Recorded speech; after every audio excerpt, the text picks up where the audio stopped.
Okay, so now we are starting the next session. So good morning and good afternoon, everyone. My name is Nandakumar Janardhanan. I am a research manager with the Climate and Energy Division at the IGES. And thank you so much for joining the IBAQ Technology Roundtable and Fair for combating air pollution and climate change in Asia. This session focuses on co-innovation and financing for technology cooperation in Southeast Asian cities.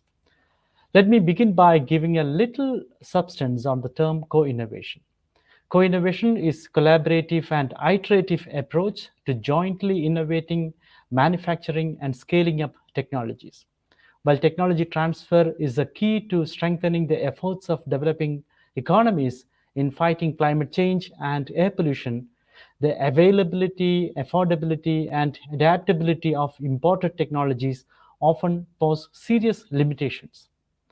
It's also important to note that technology recipient countries often want to be part of technology development and fine-tuning to fit into their national context as well as for their own socio-economic reasons. For me, what we have done here in the previous sessions, from hearing city needs to understanding how companies can address them, is very much part of co-innovation process. A next critical step is, of course, securing finances to help make technologies affordable. Today, we'll hear from financial institutions, technology incubators, and those with relevant initiatives, helping cities and private sectors to co-innovate solutions to combat air pollution and climate change. We'll first hear from our three speakers, sharing with us their views on these for 15 minutes each. At the end of all presentations, we'll spend some time for Q&A, so please save those questions for later. And to kickstart our session, let's hear from Mr. Hideaki Matsuoka, Director, Environmental Management Team at the Japan International Cooperation Agency, JICA, to give a brief background of Mr. Hideaki. After his working career at an environmental consulting firm and UNICEF Sri Lanka, Mr. Hideaki Matsuoka joined JICA in 2006. Since then, he has developed his career at Africa Department, Global Environment Department, Sudan office, Turkey office, and so on, and has been at the current position since January 2021. He has a bachelor's degree in environmental engineering at Hokkaido University and a MSc degree in environmental management at Loughborough University. Mr. Matsuoka, thank you so much for joining us, and the floor is yours.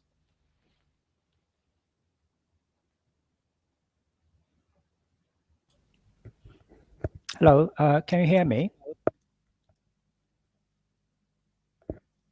Okay, right. Thank you very much, Mr. Chairman. Good afternoon. I am Matsuoka, Environmental Management Group of JICA. Today, I will talk about JICA's cooperation for tackling air pollution and climate change. The subtitle is JICA Clean City Initiative and Cases in Asia. Next slide, please. Today's topics are JICA's JICA's approaches for environmental management, cases to tackle air pollution, cases to tackle climate change, and summary. Next, please. Yeah, firstly, JICA's approaches for environmental management. Next, please.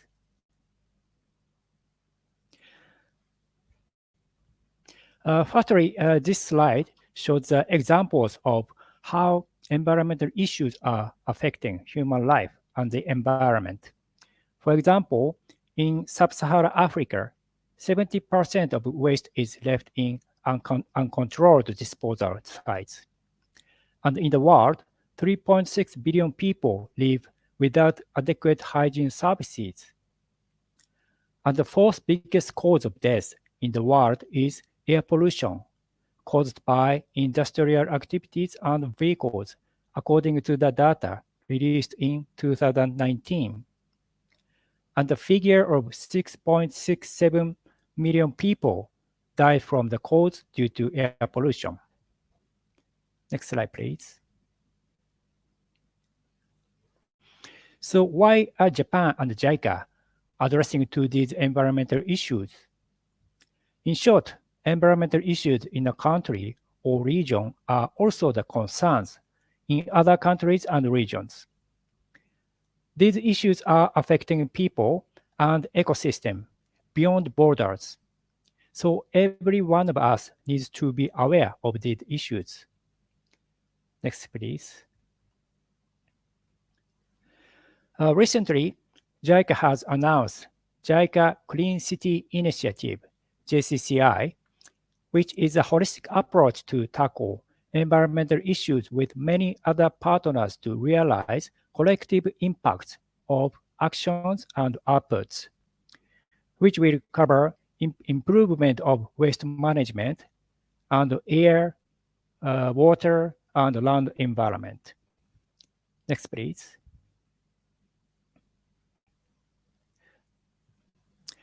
As our principles, we try to develop human resources who will be in charge of actions ranging from organizing facilities and legal systems to social awareness raising. This will also cover various issues such as technology and facilities, financing, institutional reform, legal systems, and awareness raising, etc. Next slide, please.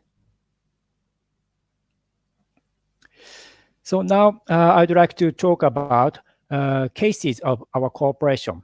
Firstly, tackling to air pollution. Next slide, please. This diagram shows an air quality management cycle. Normally, our projects support the government organizations of a country covering from analysis of air quality, planning and implementation of air quality control measures, evaluation of such measures, and making policies and strategies to improve the situation. Next slide, please.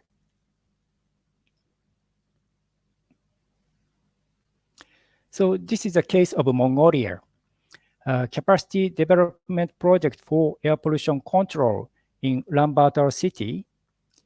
Project term is 2018 to 2023.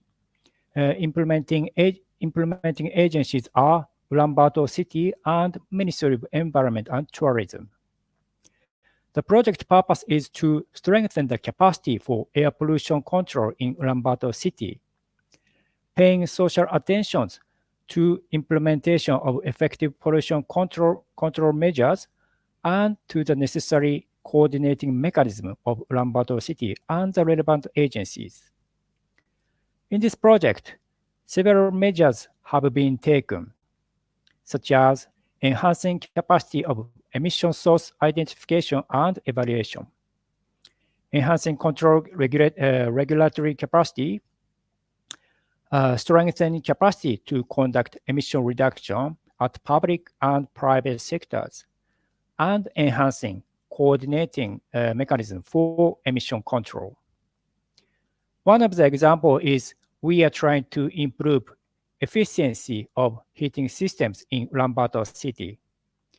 As a result of that, we expect that reduction of air pollutant will also contribute to GHG emission reduction. Next, please. The next case is in Thailand, project for sustainable management of PM2.5 prevention and reduction measures. This project is about to start this year for the period of 3 years.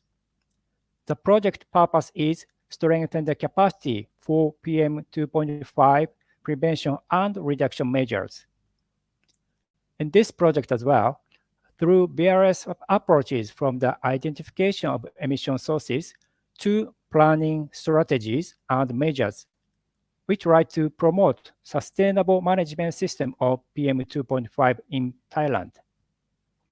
At this moment, we expect that improvement of transportation and agriculture activity may contribute to mitigation of climate change. Next slide, please. And next are the cases to tackle climate change. Next, please. This is a project in Vietnam. Support for planning and implementation of the nationally determined contribution in Vietnam. The project purpose is to strengthen the capacity of MOEJ, Ministry of Natural Resources and Environment, and relevant ministries and local government on development and implementation of the commitments on mitigation of GHGs under NDC.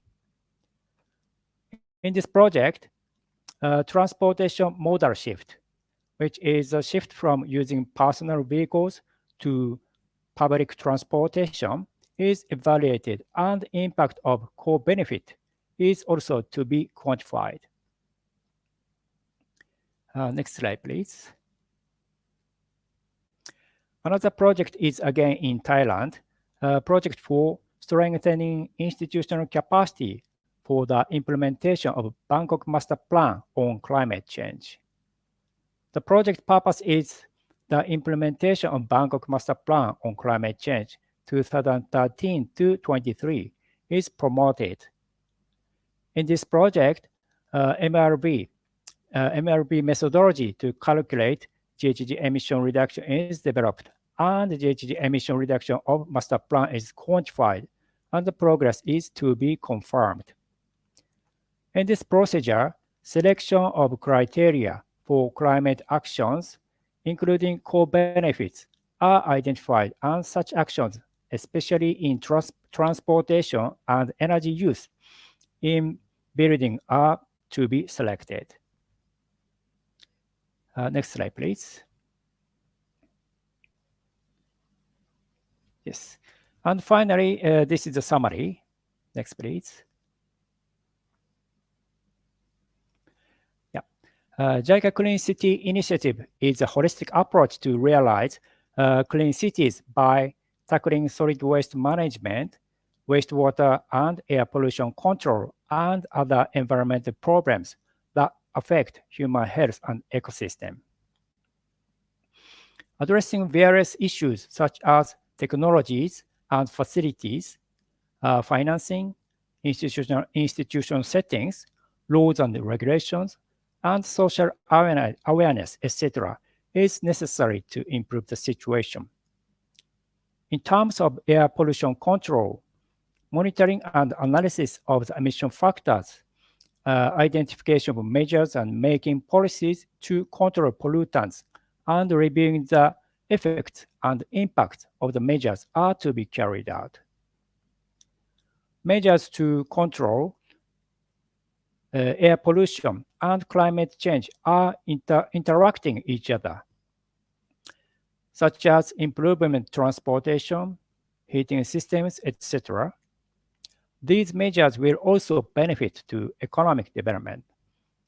And partnership among various actors is essential to maximize the impact of our measures to address air pollution, climate change, and other environmental issues. So next, please.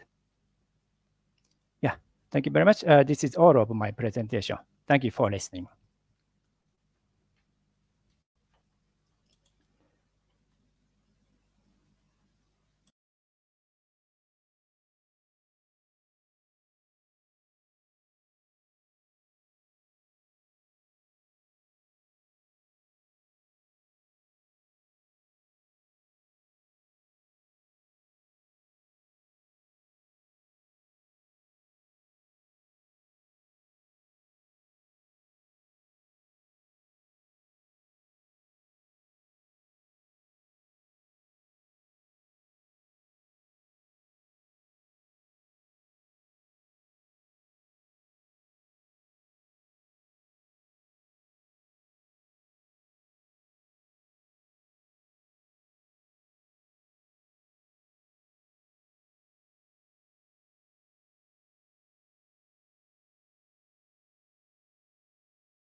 Hi, thank you so much for that wonderful presentation.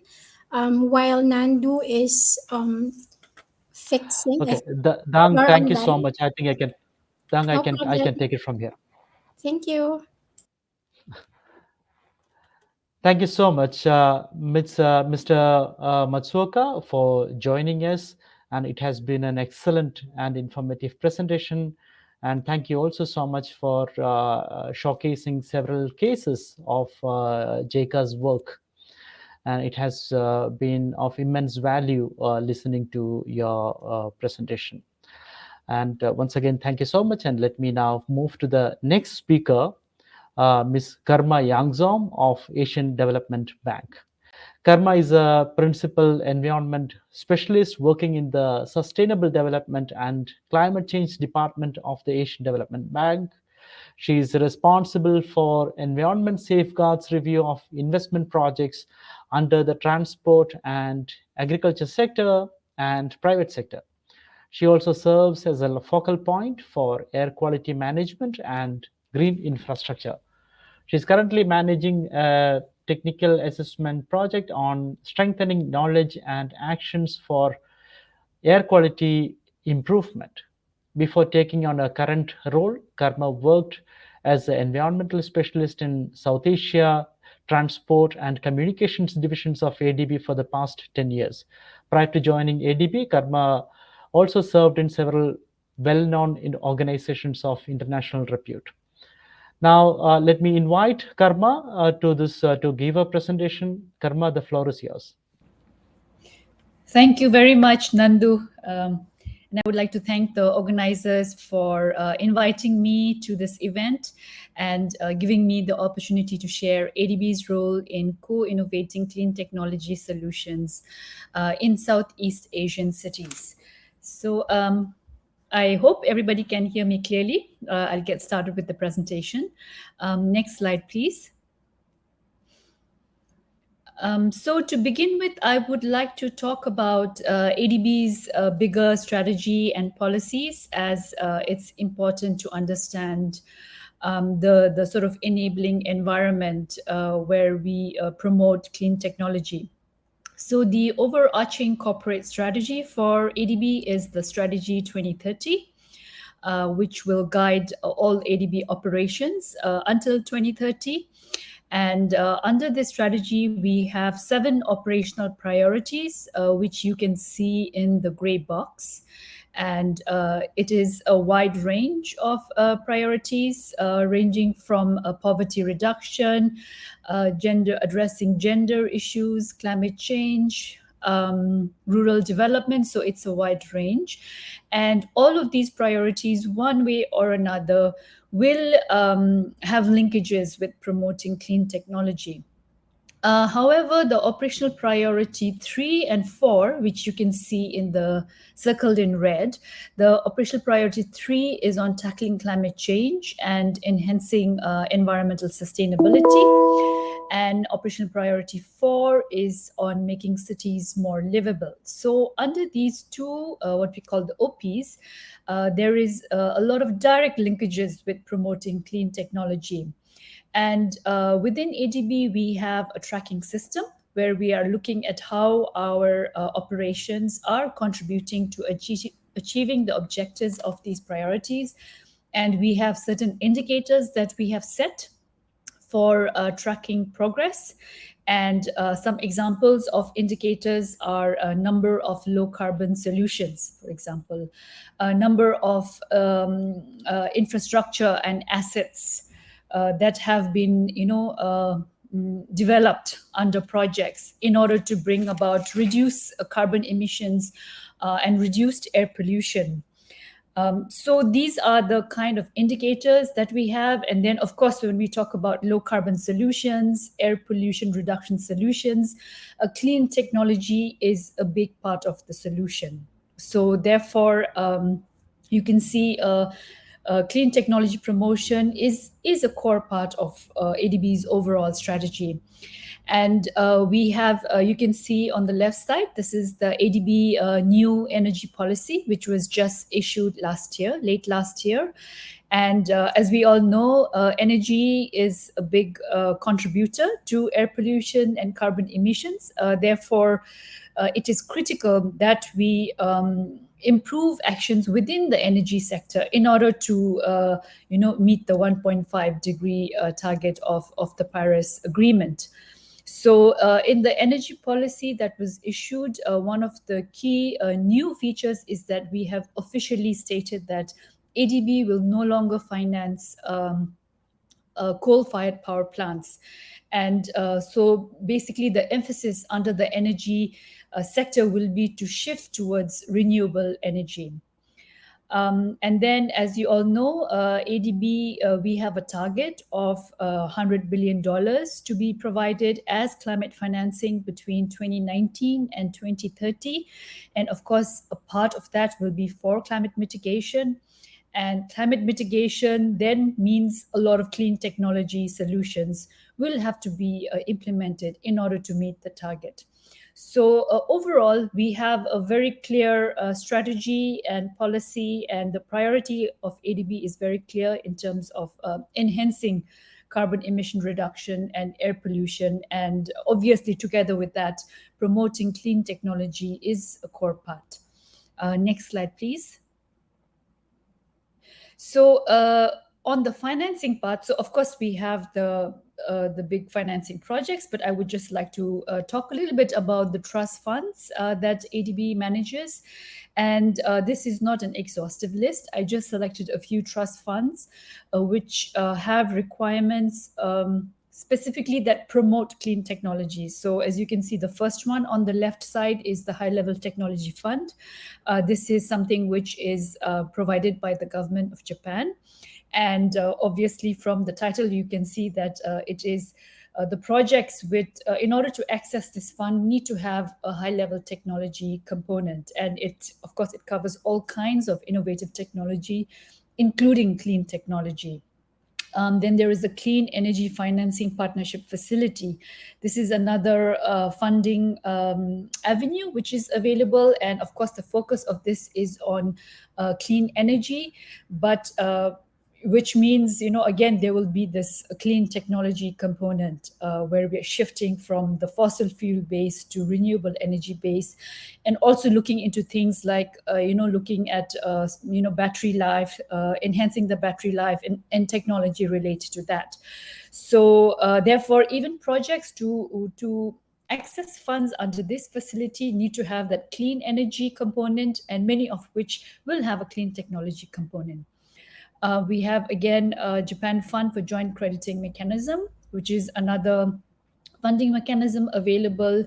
And a key criteria in order for projects to access these funds is to have an innovative technology component, which results in carbon emission reductions. Similarly, there is a Future Carbon Fund, which also requires, the carbon emission reduction feature, and a lot of that will involve, improved technology. So basically, we have these different pots of money that can be accessed by projects. And it can be as little as a few $100,000, which usually go into technical assistance projects. So for technical assistance projects, which are smaller in scale and more of a capacity building in nature, or the funds can range anywhere from a few $100,000 to a few million. It could be 3 million, 5 million. And then some of these funds can also be accessed for the bigger investment projects. And that could also go into like a few $1 million. So there is a lot of funding opportunities. Next slide, please.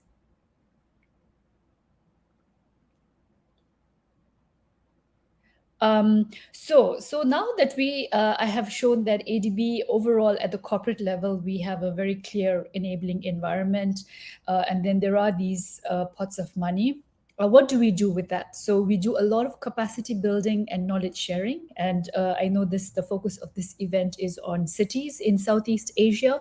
So when Nandu had introduced me, he had mentioned that I'm working on this TA on improving actions on air quality in Asia. So some of the activities that we are doing under the TA is to support the city stakeholders with, upstream studies, reviewing what are the air quality and low carbon policies that are there in the cities. What is the kind of technology that is being used in the different sectors within the city? And which are the sectors which are contributing the most to pollution? What needs to be improved? Understanding the technology gaps, the policy gaps. So these kind of upstream analytical work, and then also carrying out training workshops with the city stakeholders, and equipping the city stakeholders with the information and the knowledge on the kind of issues that are within the city, and what are the kind of solutions that can be applied. Some of the solutions are policy, a lot of the solutions are technology based solutions. Then we are also working on technology toolkits, which is basically a very sort of a handy information base, which is like providing a snapshot of key information on clean technology. For example, it could provide information on the technology's ability to reduce air pollution or carbon emission, how much it costs, where is it available, where can it be purchased from, what has been the experience so far, what are the pros and cons. So this information then can serve as knowledge for the city stakeholders when making decisions on their future clean air action planning. And also organizing technology fairs, which is basically bringing the technology providers and the city stakeholders together and trying to let them interact with each other, and for the city stakeholders to understand what is the kind of technology that's available. And then also facilitating and this is one of the things that role that ADB can play, because we are a multilateral development bank, so we are well placed to sort of convene and bring various countries and stakeholders to the same table. And clean air action planning, which within a city, which is cross-sectoral. So what we are also doing under the TA is bringing together all the different stakeholders from the transport sector, energy sector, the household sector, industrial sector, and then making them work together in terms of identifying the challenges and solutions within their respective sectors. So clean air action planning and low carbon action planning. And of course, we also produce a lot of knowledge products. I have shared a few of the publications here on this slide. And this is, again, information to equip the government officials and the city stakeholders in order to guide them to make decisions to improve air quality and carbon emission reduction. And of course, invariably, clean technology is a core part of the solution. And specifically for Southeast Asia, there is this platform called the SEEDS, the Southeast Asia Development Solutions. This is a virtual knowledge sharing platform. And I think the knowledge sharing session for this year was just conducted last week. In fact, the website is given there, and this platform is used to share information amongst the Southeast Asian countries on innovative ways to bring about development, sustainable development. And again, technology is a key part of this. In the corner, you will see this on South-South knowledge sharing on air quality management and carbon neutrality. So this is, again, a new initiative that we are working on, in fact, in partnership with Clean Air Asia. We are looking to bring knowledge from other countries, and of course there is the specific focus on the three cities, the Beijing, Jakarta, and Delhi, but we are also going to be inviting other countries from Southeast Asia to participate in this event series. And there will be a lot of knowledge sharing amongst the city stakeholders in terms of solutions for reducing pollution and carbon emissions. Next slide, please. So this is my final slide. So I shared the information about the knowledge work that we are doing, and then so I would like to talk about the financing work that we are doing. And as you all know, at the end of the day, ADB is a financing organization. We earn our bread and butter from the financing of projects. So the investments that ADB has made as a whole in the year 2020 amounted to a total of $31.6 billion. Technical assistance was provided worth $293.6 million, and we were able to leverage co-financing of $16.4 billion. So again, leveraging partnership, leveraging financing is a big part of ADB's operations. And I think the previous speaker had also mentioned this on promoting partnerships and tapping on technical expertise as well as funds from other agencies and trying to sort of join efforts. So on the blue box shows ADB investment as a whole in the year 2020. And then on the right-hand side, we have different departments in ADB. So the Southeast Asia department contributed, we financed 11.6 billion worth of projects in Southeast Asian countries. So this is part of the 31.6 billion that is mentioned there. And then, of course, we also showed the amount that went into supporting COVID response activities, given that the pandemic is still going on. And then there was a leveraging of co-financing of $6.9 billion. And below you can see the operational priorities. This is what I had shown on my first slide. So you can see the proportion of the project. So the 11.6 billion, which was committed in 2020, what proportion of that went into supporting these different operational priorities?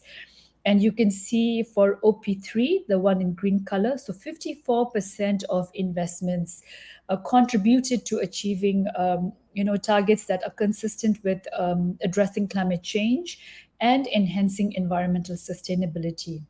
And 17% of the financing went into supporting smart cities, green city efforts. Now, lastly, I would like to talk about the Energy Transition Mechanism and the ASEAN Catalytic Green Financing Facility. So these are two financing mechanisms that are specifically for the Southeast Asian countries, which ADB is managing. Under the Energy Transition Mechanism, so this is something new which was just launched last year. And the idea behind this mechanism is to accelerate the closing of coal-fired power plants and transitioning to renewable energy. And currently it's at the pilot stage. And a few of the Southeast Asian countries have signed up for the pilot phase. It's basically Philippines, Indonesia, and Vietnam. And we are looking to expand the membership to other countries. And an estimate of about $3 billion has been made in terms of requirement for implementing the pilot phase. And the plan is to support the closing of 5 to 7 coal-fired power plants per year over the next 10 to 12 years. And fundraising for this is going on. And of course, a lot of the financing for this process will be provided in the form of concessional funds. And a lot of governments have already, and private financiers have already expressed interest in funding and also committed. For example, government of Japan has already, I think, agreed to provide 25 million for this, so which is a good start. So there is this mechanism, and then there is the ASEAN Catalytic Green Financing Facility. The focus of this financing facility is on infrastructure, particularly green infrastructure. So for any project to qualify for this financing window, they need to have green features, meaning low carbon, environment friendly, climate resilient. So those are the kind of things that need to be there in the project. And what this facility is trying to do is to de-risk projects, because as we know that there is huge infrastructure needs and a lot of funds are required for meeting the infrastructure needs of Asia. and there is this and only public funds cannot, public doesn't have enough funds to finance all of that, so funds need to be raised from the private sector. So what this facility is trying to do is to de-risk and provide some upfront financing in order to make the projects more interesting for the private sector. So this is another financing window specifically for Southeast Asian countries. And of course, in both this mechanism, clean technology will be a critical part of the projects. So with that, I will end my presentation. Thank you very much.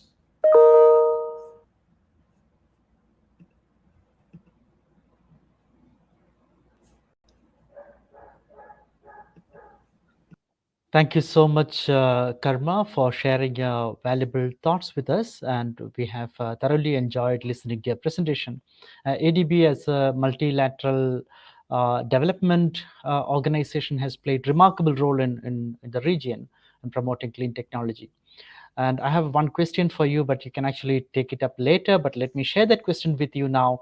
As financing organization, which is what is sort of the biggest policy gap you have found in the host countries, especially in accelerating financing for addressing air pollution? So this is a quick question from my side. Maybe you can actually hold it for some time, and during the Q&A you can take it up. Now let me move to the next speaker, Mr. Thierry de Oliveira from UNEP. Thierry is an economist and the head of the Enabling Innovation Unit at UNEP. Most of his professional time now is devoted to scan, identify, promote, innovate environmental technologies, as well as innovative financing instruments and investment vehicles. His recent activities include setting up an innovative facility in UNEP, which will help bridge the gap between the public and private sector, especially with regard to the uptake and scaling up of green innovations. Thierry is closely working and forging relationships with a network of experts, scientists, and investors in the area of innovation. And Thierry, thank you so much for joining us. The floor is yours.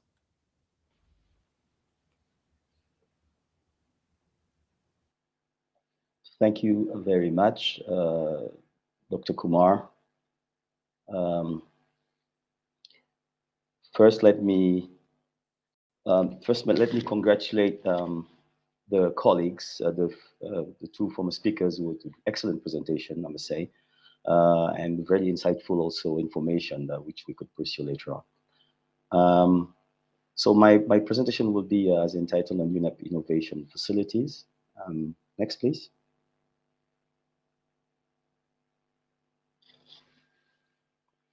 So the summary of my presentation will be as follows. I will quickly go through some of the state and trends of air pollution, which is very important to us in Unep.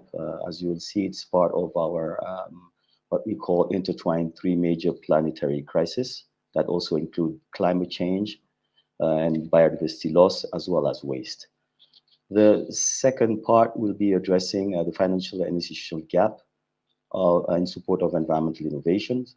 And the third part will be really addressing what are the enabling conditions we see for environmental innovation rollout. Next, please. Yes, the state of air pollution.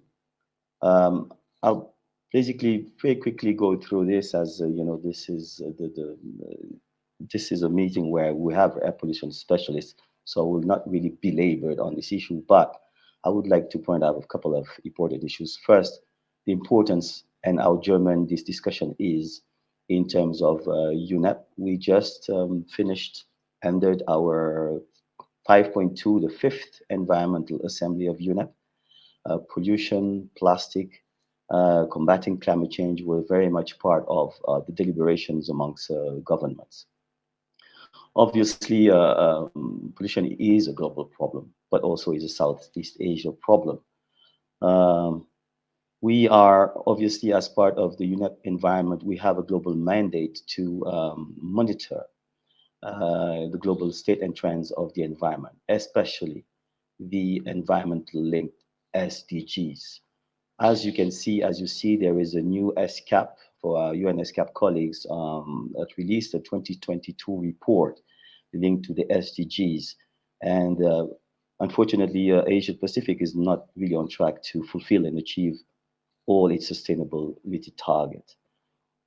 We have a couple of important and hopeful and optimistic goals, which ones concern the infrastructure and innovation in industry, which is goal 7, which is showing progress. It's kind of blinking green, which is very good, and it's very good for also the purpose of this meeting and conference we're having. But another target that I've been able to glance, which is blinking yellow, is a target 3.9, which deals with health impact and pollution. And this is not really promising. So the point of this discussion, I hope, is we're having here is really about solution and how innovation plays a very, very, very critical role to address and really push forward and advance the issue of air pollution. Next, please. Very quickly, Unep, as its medium-term strategy for 2022-2025, has identified the so-called 3 major planetary crises, and which is climate change, biodiversity loss, pollution, and waste. Those 3, we believe in Unep, are self-reinforcing. At the same time, we believe that reducing pollutions have positive implications. First, on inequity, to issue of health, issue of poverty, vulnerability, biodiversity loss, and climate change. So we are really gearing our corporate efforts, and thanks also to the backing of the governments and with the resolution we just had on this 5th Unep Environmental Assembly, get the backing and the enforcement to now move and towards addressing those 3 major planetary crises. Next, please. So, addressing the financial and institutional gap in support of environmental innovation, we think that is going to be part of the solutions, because people understand there is problems. We know there are problems. But what we're trying to see now is oriented where are the possible solutions, as well as, in order to get to those solutions, how to address the intermediary problems and challenges. Next, please.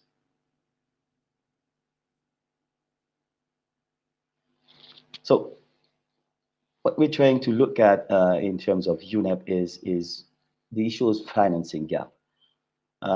And we have to cross a threshold, which is so-called valley of death, as portrayed in the graphic.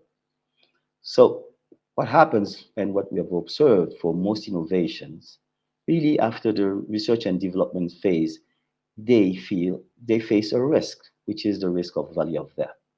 What is it? This is linked to the issue of commercialization. As Dr. Nand Kumar pointed in his introduction, we're looking at how is the best way for the uptake, rollout of this innovation in order to get now more widespread implementation. And it is a challenge. So this mid-range of value of this is one of the area where we are trying UNEP through its innovation facility, which I'll come to discuss in the later presentation, how we're trying to address this issue of really uptaking, especially from the private sector. Another issue obviously is linked to it, is the significant problem that is market readiness for the uptake and investment. Most of the innovative solutions, especially at the inception phase, do not emit market signals. So they're bypassed by market signals. So market is not only aware of it, or if they are aware of it, is they face the issue of risks, as was eloquently put by the previous speaker, Karma. And the issue of risk is very substantial, thus the need for de-risking, which I'll allude to again later. Third one is the issue that eco-innovation face a potential additional challenge. in terms of non-competitive price due to so-called internalizing environmental costs. What is it? Very simply, is eco-innovation always tend to eliminate what are the nocive, negative impact of on an environment when we are rolling out an innovation. But that might have also a direct impact on the price level. And the price level compared to what we call mainstream products may face non-competition, as they obviously display a higher price and a higher level of price compared to those so-called mainstream technologies. Next.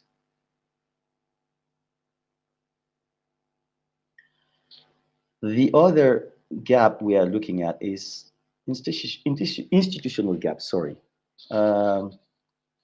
Again, early users of innovation face few potential challenges. One is the absence of supporting infrastructures. For instance, once we've seen it with Tesla and with the rollout of when electric vehicles started to get into the market, there was issues of having charging stations for these electric vehicles. And, how we could have deployed these charging stations in order for this car to be able to function and have a wider range of action, if you will. So this is one. So it deals with infrastructure.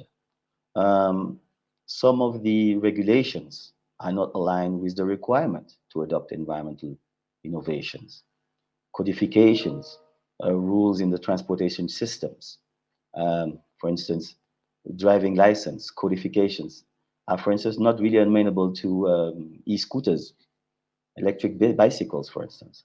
So these are some of the barriers that new innovations face at entry level, and we need to address these issues as well. And third, which is also on the not list of it, is the behavioral and cultural norms. People are still very interested in having fast, very polluting cars because it is celebrated. Yet, and is perceived as progress in terms of even financial and income status. Yet, I think it's very important to put forth the issue of having more cleaner ways of transport. And I think it is an uphill battle, but it's not a battle that cannot be won. Sorry. Next. Yeah. Next, please. So once we have outlined the challenges, the next step is, what are the barriers that we're trying to overcome?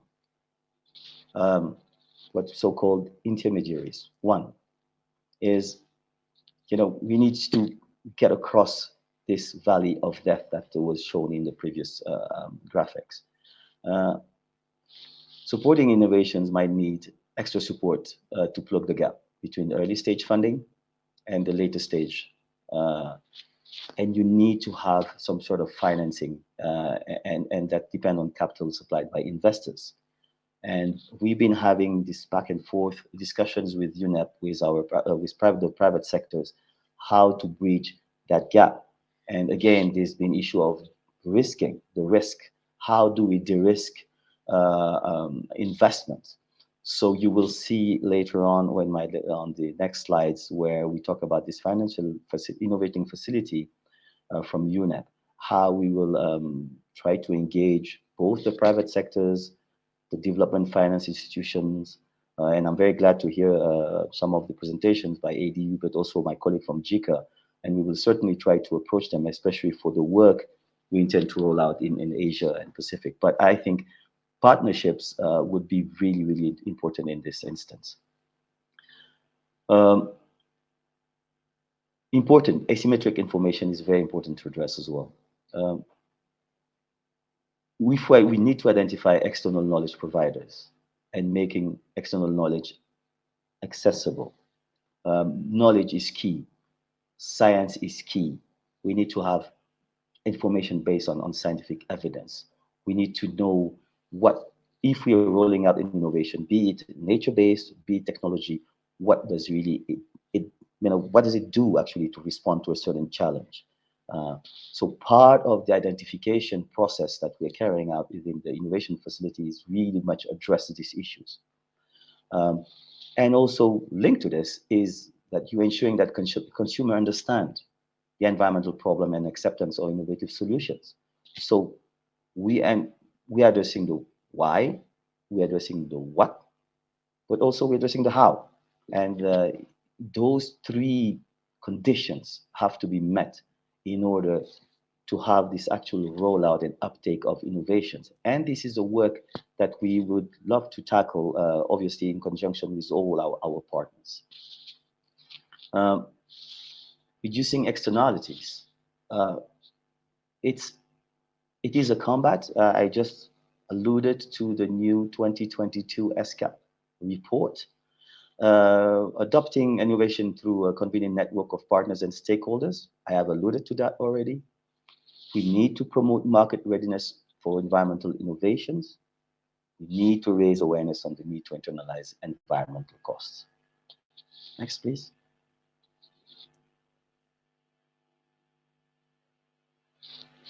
What are the enabling conditions that we require for environmental innovation rollout? Next, here we introduce the so-called Unep Innovation Facility as a vehicle. We look at it very much as a vehicle that will play the role of this intermediary that can mediate between the challenges and the solution. So we have these spectrums where we kind to straddle along. Unep has a global environmental mandate, and we see first of all our role as convener. We see our role as providing a conducive environment to support innovation. We have the endorsing power. We also very much use and catalyze science-based mandates connected to global agendas on environmental issues. We have been having a range of partners that we'll list in the next slide. But for us, we very much view our role as really a catalytic vehicle to bring together the streams in terms of the science, in terms of the innovations, in terms of the private-public partnerships relationship, and this time in investment and innovative financing. We also UNEP is there also to lay out a comprehensive overview of environmental commitments and requirements of governments across the world. This is the mandate we've been given, and we feel that it is important for us to ensure that this mandate is shown to people. People understand what we need to do, but also what are the commitments and requirements behind this. Next, please. So, what is the innovation facility of UNEP, which is now the solution base that we are proposing?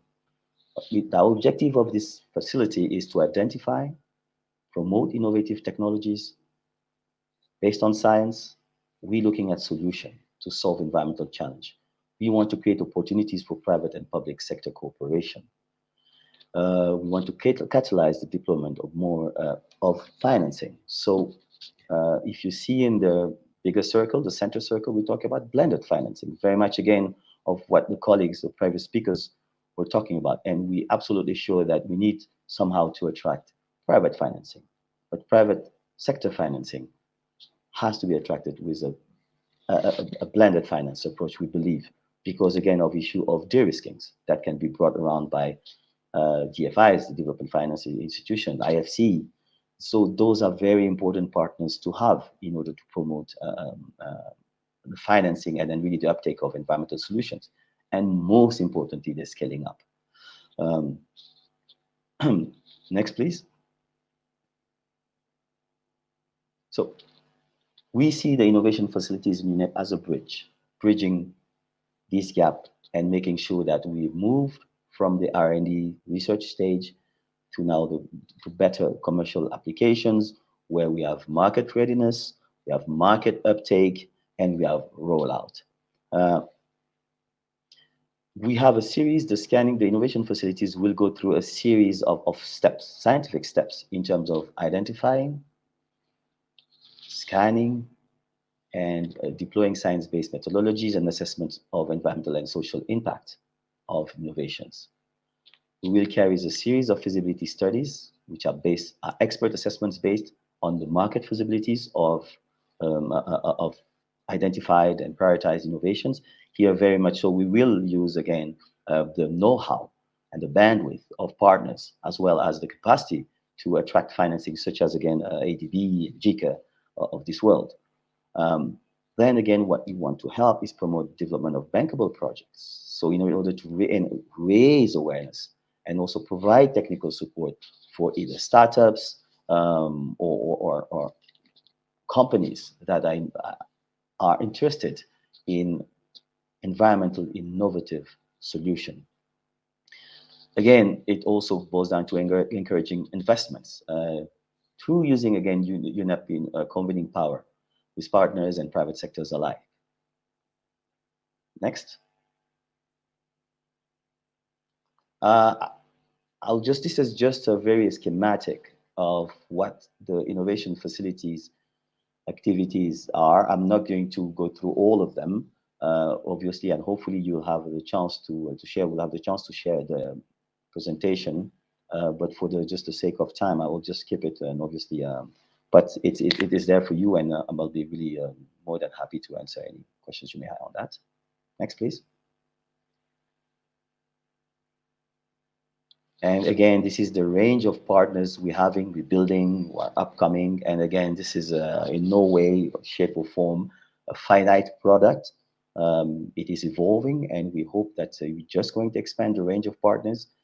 Obviously, UNEP being a global institutions, we're going to be starting work, obviously, in Sub-Saharan Africa. We're based in Nairobi. Some of the project will be taking place in Sub-Saharan Africa, but obviously, very much we would like also to explore Asia office. We have an Asia office both in India but also in Beijing. We'd very much like to explore with all the partners the potential to have innovations roll out and scanning for and identifying innovative environmental solutions, and very much so to address this issue of pollution, which is so dire and so important for us in UNEP. Thank you. Next.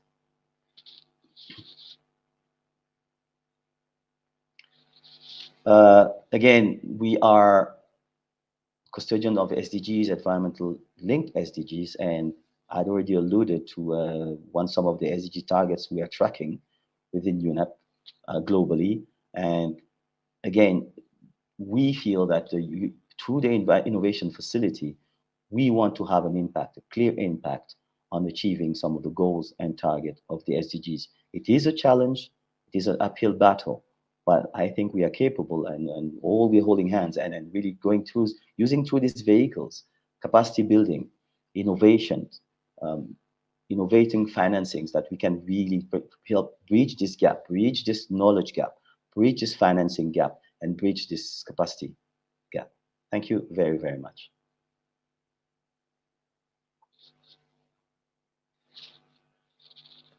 Thank you.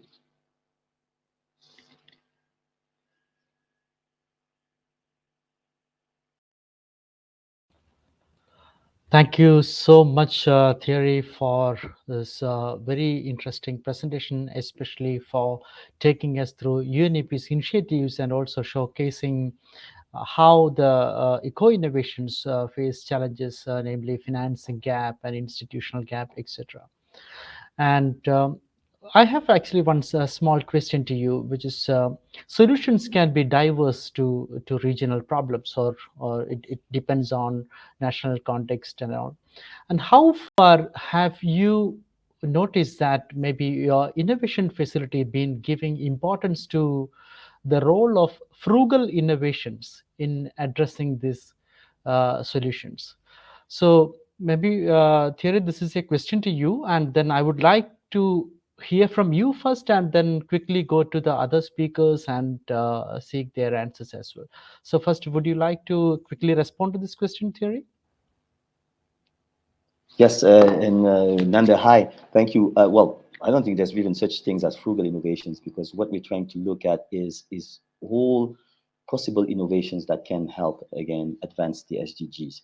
So we have had indeed very discussions with financiers where they call innovations as incubation at the incubation stage.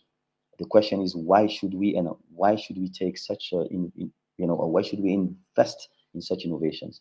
We feel that it's very important also that not all innovations that do not display market signals, if you will, cannot contribute. To the contrary. And we are also putting an effort within the innovation facilities to focus and help incubate and help those frugal innovations, as you call it, really show the importance. Because if they display solutions, we want to make sure that they are taken into account and they're taken up by investors. So this is also part of the innovation facilities awareness raising functions that we very, very much so wants to push forward. Again, with again the help of partners such as also IGES and other institutions that can help us make the case that those are not such a frugal innovations, that they are science-based, but they are actually they are impactful. Thank you. Thank you so much, Thierry, and let me wish you and Innovation Facility all the best as you step into new responsibilities in accelerating your targets. Now, let me quickly turn to Ms. Karma with a quick question, which I have already shared with you. As financing organization, what is the biggest policy gap which you have noticed in Southeast Asian countries as you try to advance financing or accelerating the financing for air pollution solutions? Over to you, Karma. Thank you for the question, and this is a very important question. So, I mean, there are many challenges, but specifically on the policy front, I think in many countries, the umbrella policy for reducing air pollution, I think it's missing. So usually, even if it is there, it is in the form of Clean Air Act. And then it talks about, the limits and the different kind of pollution limits that should be there in different kind of zones, whether it's in a residential area or industrial area. So it's that kind of act. But what we really need to bring about actions to improve air quality is like an active, like an action plan. So there are a few countries where this is there and there has been good results. For example, in the People's Republic of China, I think we are all aware of the BTS, the Beijing, Tianjin, Hebei. There's been a lot of success. And the reason for that is because they had this umbrella sort of action plan to reduce air pollution. And and because air pollution is such a complex issue, right? It's everybody's problem, but at the same time, nobody really wants to take responsibility for it because it's so complex. Like there are many sources of air pollution. So therefore, you need like an umbrella policy and then an agency who is keeping track of all the different players in reducing air pollution. So it's quite complex. So in the PRC, they had this overarching air pollution reduction plan. And then there's also in Mongolia, I forget the exact name, but basically it's a national level clean air plan. Then even government of India. But it's just there in a handful of countries. And I think we need this sort of overarching plan, which is active, focused on taking actions. And then we need a keeper for this plan, someone who's actively coordinating and keeping track of the different players and actors, because pollution is generated by transport sector, energy sector, the industries, the clean heating, cooking in homes. So there are so many different players. So we need the overarching program and somebody to sort of hold all of this together and consistently follow up and make sure that everyone is doing their part.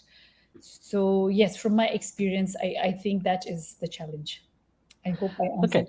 Okay. Thank you, Karma. That's a wonderful suggestion, and we look forward to taking this message to other audience as well. There's definitely an importance of national level as well as local policy initiatives, and having an organic link between these policies are extremely important. Thank you so much for pointing out. Now, let me quickly move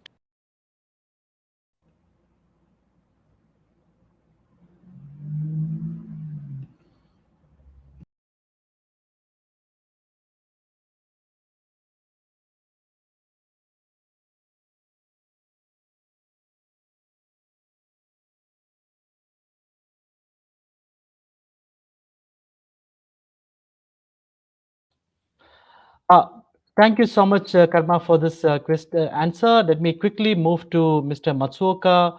And in Mr. Matsuoka, you have mentioned about local partnership in your presentation. To what extent have you noticed local partnership in Jaika initiatives in the past? For example, financing or developing or customizing technologies. To what extent have you actually noticed local participation in the past? Thank you, Nanda, for your question. Well, it depends on the country and the region. For example, in some areas, we constantly have periodical meetings with other partners, such as ADB and the World Bank and some other bilateral donors. So it depends. Ranging from just exchanging information and our knowledges. And in some countries, we also have an experience of co-financing. As you know, we also have a scheme of yen loan. And as you mentioned in another question, there is also financial gap. We, JICA itself, cannot fill the gap to fill the need of the country. So in that sense, we also do the co-financing of to meet this needs for air pollution or climate change combating. So it also depends on the needs and the local context, how deep we will collaborate with other partners. Thank you so much, Mr. Matsuoka, for your response. Extremely interesting presentation and your views. And now with this, let me just quickly see if there are any other questions. We have one quick question about from Rachel. Are the possible solutions simultaneously done among ASEAN countries? I'm just trying to leave it as an open question to any of you. I mean, if any of the speakers would like to respond to this question, are the possible solutions simultaneously done among ASEAN countries? Can I quickly turn to maybe Karma?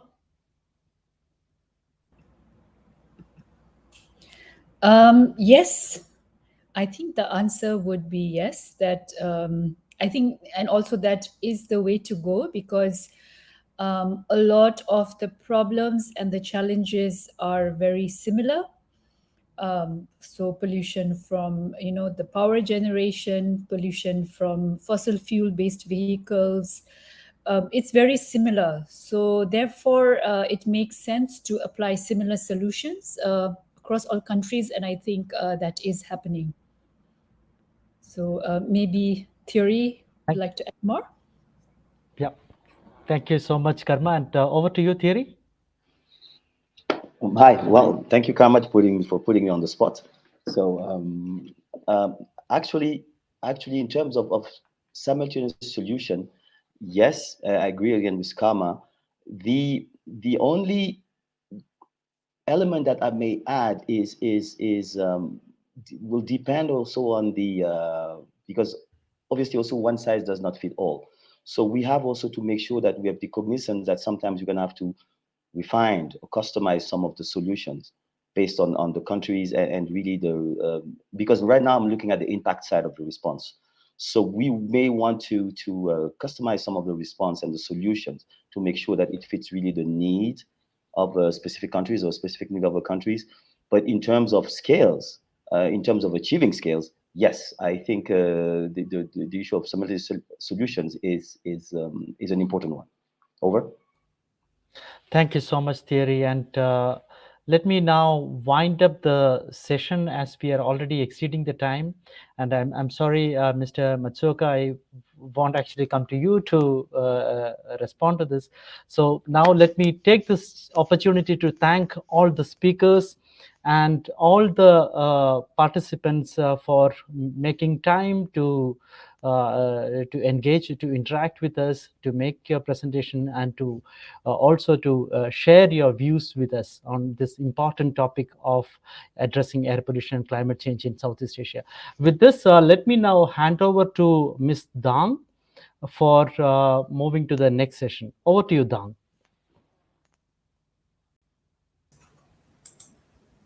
Thank you. Thank you so much, Nandu, and also to Karma, to Thierry, and Matsuoka-san for that wonderful penultimate session for this event.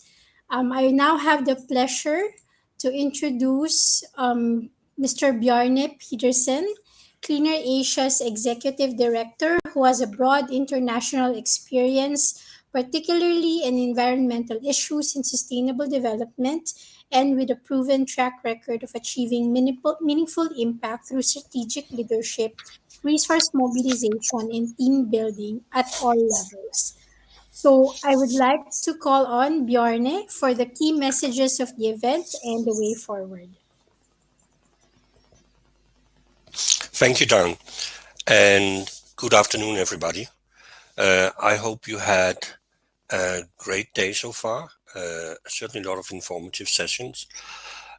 Being tasked with doing closing remarks are always a difficult one because you have to try and capture what was a very rich day in terms of information exchange.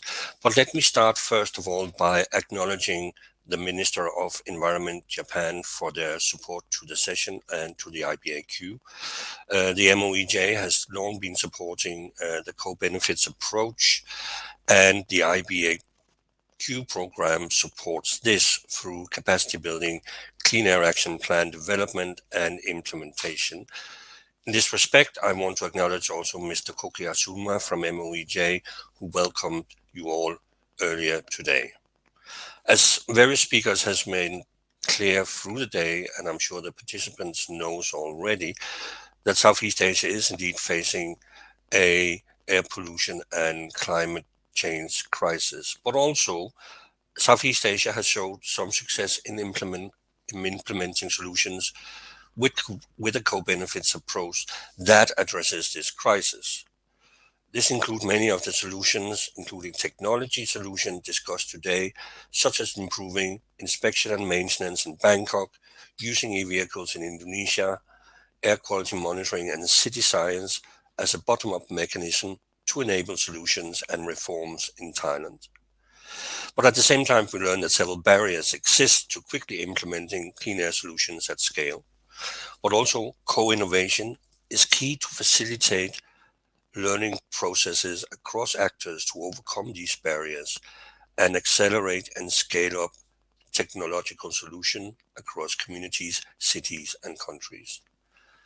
Especially cities are cognizant of the co-benefits brought about by interventions on, for example, transport and renewable energy, as these also address development needs, energy needs, transportation, accessibility, reduction of congestion, together with environmental priorities.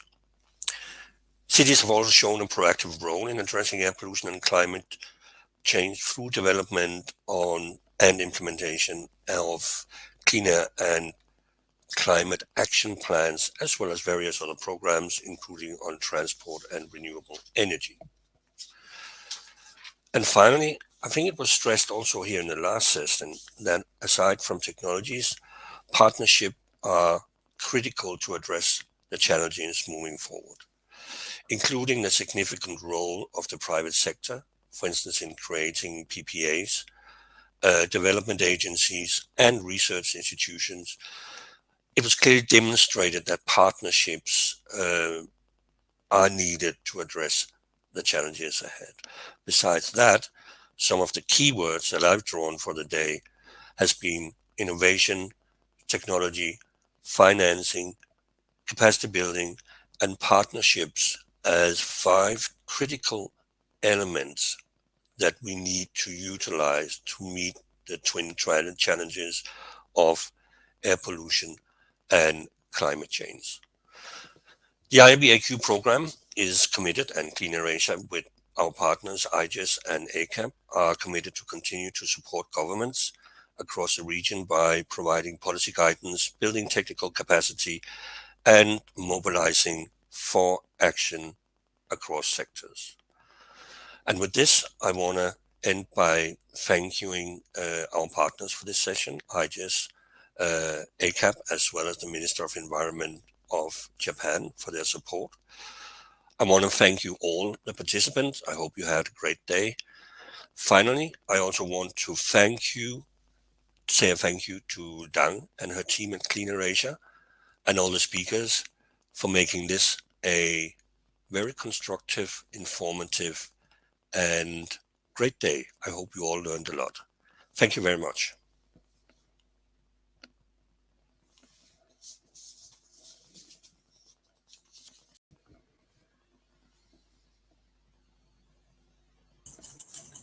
Thank you so much, Bjarne. And that ends our one-day technology roundtable and fair for combating air pollution and climate change. We will all be sending you a thank you email with a link to a certificate request and a post-event evaluation. So please watch out for that email in your inboxes. Again, thank you for participating, and may we all have a wonderful week ahead. And may we continue to keep in touch for air quality and climate action. Thank you, everyone.